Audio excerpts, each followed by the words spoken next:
Laila cinema pre release event వేడుక మీద అటు ఒక నటుడు అసందర్భంగా పిచ్చి ప్రేలాపనలతో జగన్మోహన్ రెడ్డి అయిన వారి పార్టీ ఎమ్మెల్యేలను గొర్రెలు మేకలు ఉంటూ రకరకాలుగా అసందర్భమైనటువంటి వ్యాఖ్యలు చేయడం. మరి అదేంటో అంత ఎక్స్పీరియన్స్ ఉన్న చిరంజీవి గారు కూడా సినిమా వేడుకకి వెళ్ళి జై జనసేన అని చెప్పి అనడం ఏంటో తెలియలేదు. కానీ పోనీయండి, మొత్తం మీద ఈ మొత్తం వివాదం ఏదైతే ఉంటుందో అది చివరికి ఆ సినిమా హీరో దర్శకులు క్షమాపణలు చెప్పే వరకు వచ్చింది. ఆ సినిమా యూనిట్ హీరో క్షమాపణలు చెప్పే వరకు. అయినా కూడా బాయ్కాట్ లైలా అనే హ్యాష్ ట్యాగ్ అయితే పోవట్లేదు, లక్షల ట్వీట్లు వచ్చి పడుతూ ఉన్నాయి బాయ్కాట్ లైలా అనేది. అయితే ఈ క్రమంలో ఇది వాళ్ళు క్లియర్గానే చెబుతున్నారు, ఇది విశ్వక్సేన్తో ప్రాబ్లం కాదు, ఇదేమీ ఒకసారి కాదు, ఇది రిపీటెడ్గా చేసుకుంటూ పోతూ ఉన్నారు. దీనికి కారణం మెగా కంపౌండ్ హీరోలే. అందరికీ కనిపించే ఫ్యాక్టే. ఆయన చూసాం జనసేన అధ్యక్షుడిని సినిమా ఈవెంట్లకు వెళ్ళి ఎంత ఊగిపోయి రాజకీయపరమైన కామెంట్లు చేశారో, ఎలాంటి వ్యాఖ్యలు చేశారో ఆయన మొదలెట్టారు. అండ్ ఆ మెగా కంపౌండ్ హీరోలు వాళ్ళు చాలామంది కంటిన్యూ చేసుకుంటూ వెళ్తూ ఉన్నారు. ఓవరాల్గా సినిమా పరిశ్రమ వాళ్ళ వల్ల ఇబ్బంది పడుతూ ఉందన్నది ముమ్మాటికి నిజం.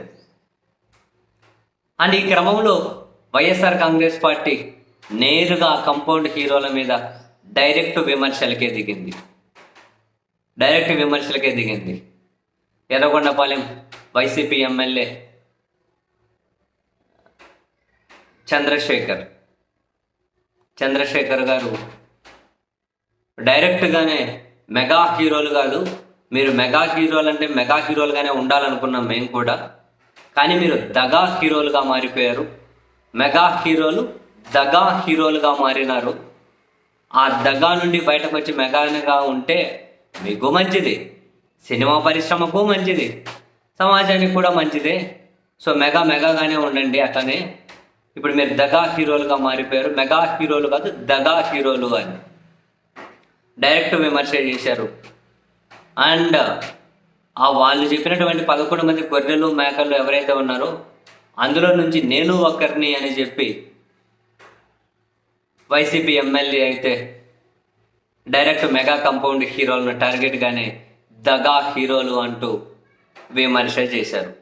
మోస్ట్ ప్రాబబ్లీ సినిమా పరిశ్రమలో కూడా దీని మీద పెద్ద ఎత్తున చర్చ జరుగుతూ ఉంది.